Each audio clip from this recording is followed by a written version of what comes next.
दोस्तों, जय श्री राम। आज की कहानी वशिष्ठ वैदिक काल के विख्यात ऋषि थे। वशिष्ठ एक सप्तर्षि हैं। उनकी पत्नी अरुंधति है। वह योग वासिष्ठ में राम के गुरु और राजा दशरथ के राजकुल गुरु भी थे। वशिष्ठ अर्थात आर्यों की पुरातन ओजस्वी संस्कृति के सृष्टाओं में से एक अपूर्व सृष्टा। वस धातु श्रेष्ठत्व का सूचक है।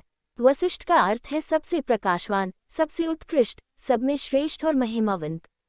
आदि वशिष्ठ को ब्रह्मा का मानसपुत्र, प्रजापतियों में एक कहा गया है।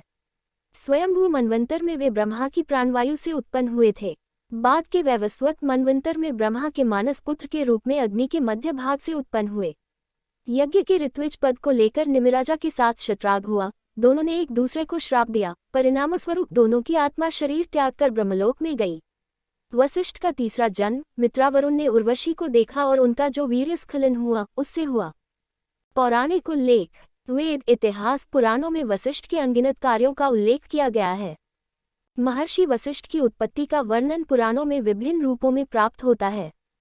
कहीं ये ब्रह्मा के मानस पुत्र, कहीं मित्रावरुण के पुत्र और कहीं अग्निपुत्र कहे गए हैं।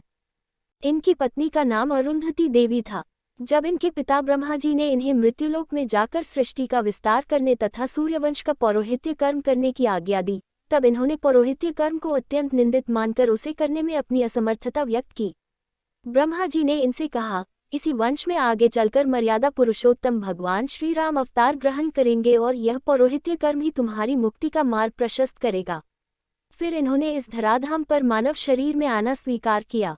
इक्ष्वाकु वंश के पुरोहित निमि राजा के विवाह के बाद वशिष्ठ ने सूर्य वंश की दूसरी शाखाओं का पुरोहित कर्म छोड़कर केवल इक्ष्वाकु वंश के राजगुरु पुरोहित के रूप में कार्य किया। दशरथ से पुत्रेष्टि यज्ञ कराया, जिससे राम आदि 4 पुत्र हुए। अनेक बार आपत्ति का प्रसंग आने पर तपोबल से उन्होंने राजा प्रजा की रक्षा की। राम को शस्त्र शास्त्र की शिक्षा दी। वशिष्ठ के कारण ही राम राज्य की स्थापना संभव हुई। महर्षि वशिष्ठ ने सूर्यवंश का पौरोहित्य करते हुए अनेक लोक कल्याणकारी कार्यों को संपन्न किया। इन्हीं के उपदेश के बल पर भागीरथ ने प्रयत्न करके गंगा जैसी लोक कल्याणकारिणी नदी को हम लोगों के लिए सुलभ कराया।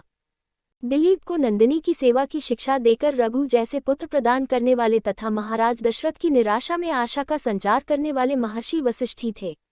इन्हीं की सम्मति से महाराज दशरथ ने पुत्रेष्टि यज्ञ संपन्न किया और भगवान श्री राम का अवतार हुआ। भगवान श्री राम को शिष्य रूप में प्राप्त कर महर्षि वशिष्ठ का पुरोहित जीवन सफल हो गया।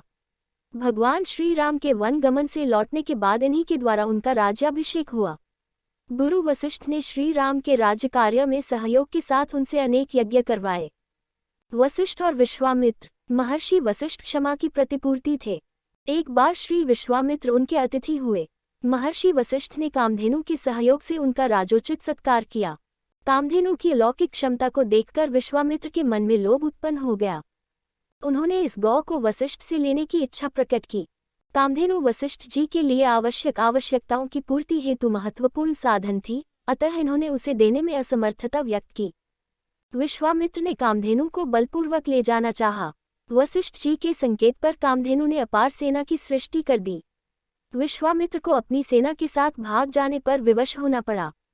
द्वेष भावना से प्रेरित होकर विश्वामित्र ने भगवान शंकर की तपस्या की और उनसे दिव्यास्त्र प्राप्त करके उन्होंने महर्षि वशिष्ठ पर पुनः आक्रमण कर दिया, किंतु महर्षि वशिष्ठ के ब्रह्मदंड के सामने उनके सारे दिव्यास्त्र विफल हो गए और उन्हें क्षत्रिय बल को धिक्कार कर ब्राह्मणत्व लाभी के लिए तपस्या हेतु वन जाना पड़ा।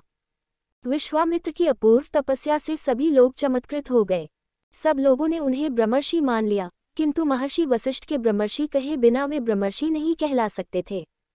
वशिष्ठ विश्वामित्र के बीच के संघर्ष की कथाएं सुविदित हैं। वशिष्ठ क्षत्रिय राजा विश्वामित्र को राजर्षि कहकर संबोधित करते थे। विश्वामित्र की इच्छा थी कि वशिष्ठ उन्हें महर्षि कहकर संबोधित करें। एक बार रात में छिपकर विश्वामित्र वशिष्ठ को मारने के लिए आए। एकांत में वशिष्ठ और अरुंधति के बीच हो रही बात उन्होंने सुनी। वशिष्ठ कह रहे थे, आहा, ऐसा पूर्णिमा की चंद्रमा समान निर्मल तप तो कठोर तपस्वी विश्वामित्र के अतिरिक्त भला किसका हो सकता है। उनके जैसा इस समय दूसरा कोई तपस्वी नहीं। एकांत में शत्रु की प्रशंसा करने वाले महापुरुष के प्रति द्वेष रखने के कारण विश्वामित्र को पश्चाताप हुआ। शस्त्र हाथ से फेंककर वे वशिष्ठ के चरणों में गिर पड़े। वशिष्ठ ने विश्वामित्र को हृदय से लगाकर महर्षि कहकर उनका स्वागत किया। इस प्रकार दोनों के बीच शत्रुता का अंत हुआ। दोस्तों अगली वीडियो देखने के लिए आप चैनल सब्सक्राइब जरूर करें और लाइक करें और कमेंट करें। जय श्री राधा महारानी जी। दोस्तों जय श्री राम। आज